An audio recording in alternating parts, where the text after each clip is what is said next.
জয় মা তারার জয়, জয় শ্রী গুরু বামদেবের জয়।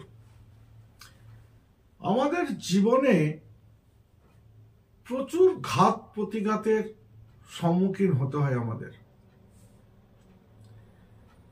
যেমন ধরুন, দুঃখ, কষ্ট, জ্বালা, যন্ত্রণা এ তো আছেই। কোনো একটি ভালো কাজ আপনি অনেকদিন থেকে চিন্তা করছেন কিন্তু করতে পারছেন না। কোনো শুভ কাজে বেরিয়েছেন, কাজটা হয়ে যেত কিন্তু সেটা বিফল হয়ে গেল, কাজটা ঠিকঠাক হলো না। এই সমস্ত কাজগুলি ঘটে খারাপ গ্রহের প্রভাবে। এই খারাপ গ্রহকে দূরীকরণ করতে পারবেন খুব সহজেই একটি প্রক্রিয়াকরণের মাধ্যমে। আমি একটি পরজীবী উদ্ভিদের কথা বলবো।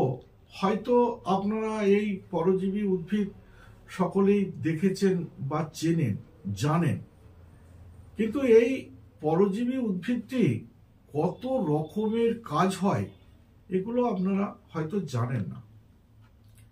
আমি পরজীবী উদ্ভিদ বলতে সুবর্ণলতার কথা বলছি। সুবর্ণলতা বা স্বর্ণলতা, এটি সাধারণত পরজীবী উদ্ভিদ এবং কাঁটা জাতীয় গাছে, গুল্ম জাতীয় গাছে এই উদ্ভিদ জন্মায়। এর কোনো শিকড় হয় না।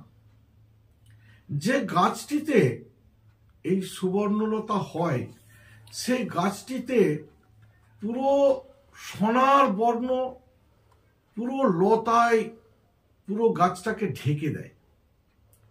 দূর থেকে মনে হবে যেন একটা সোনার পাহাড়।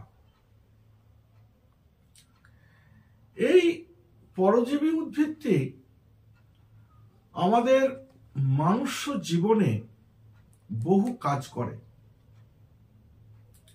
এর কেবলমাত্র সরু সরু সরু সরু লতা, সরু সরু লতা। কি করবেন, সকালবেলা স্নান সেরে কিছু সুবর্ণলতা তুলে নিয়ে আসবেন, এনে একটি তামার পাত্রে রেখে সেটি গঙ্গা জল দিয়ে স্নান করাবেন। গঙ্গা জল দিয়ে স্নান করানোর পর একটি রূপোর কবজে, ছেলেরা ডান হাতে আর মেয়েরা বাম হাতে, লাল সুতো দিয়ে ধারণ করবেন। প্রতি 7 দিন অন্তর, এর কোনো বার নেই, এর কোনো দিন নেই, এর কোনো সময় নেই, কেবলমাত্র যা করবেন শুদ্ধাচারে করবেন। প্রতি 7 দিন অন্তর ওই কবচটি খুলবেন, খুলে মোম দিয়ে তো আটকে রাখবেন, মোমটিকেও খুলবেন, খুলে ওই শেকড়গুলো বার করে দেবেন।